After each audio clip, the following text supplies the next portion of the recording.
Bienvenue dans le monde des actions mécaniques, où nous explorons comment les forces influencent les objets autour de nous. Les actions mécaniques sont des forces qui influencent le mouvement des objets.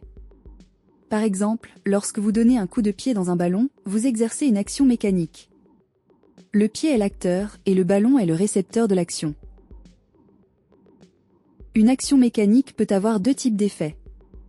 Si elle déforme un objet ou le maintient stable, on parle d'effet statique. Si elle met un objet en mouvement, ou modifie son mouvement, comme un ballon qui change de direction, c'est un effet dynamique. Les actions mécaniques peuvent être de contact, lorsque l'acteur est en contact avec le receveur, comme quand vous appuyez sur un objet. Ou à distance, comme l'attraction d'une bille par un aimant, où les objets n'ont pas besoin de se toucher. Les actions mécaniques de contact peuvent être localisées ou réparties. Une action localisée est concentrée sur un petit point, comme un joueur qui frappe un ballon. Une action répartie agit sur une large surface, comme le vent qui souffle sur une voile. Nous allons maintenant apprendre à réaliser un diagramme d'objet-action. Voici un diagramme général. Ce modèle peut être appliqué à n'importe quel exercice. Il vous aide à comprendre les actions qui agissent sur un objet et à les classer selon qu'elles sont de contact ou à distance. Explication des étapes. La première étape est de placer le système étudié au centre du diagramme. Ensuite, nous identifions les actions de contact.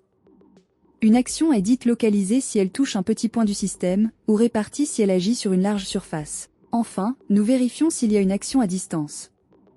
Cela représente des actions qui agissent sans contact direct entre les objets. Maintenant, voyons un exemple pratique. Comment utiliser le diagramme pour un voilier? Explication étape par étape. 1. Le voilier est notre système. Il est en interaction avec l'eau, l'air et la terre. 2. L'eau exerce une action répartie sur le voilier, représentée par une flèche pleine.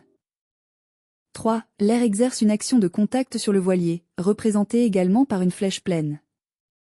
4. La terre exerce une action à distance sur le voilier, à travers la gravité, représentée par une flèche en pointillé. Voici le diagramme d'action sur notre voilier, avec les différentes actions et leur nature. Cela nous aide à comprendre comment chaque action influence le mouvement du voilier. Notez bien que la Terre agit sur tous les objets à proximité.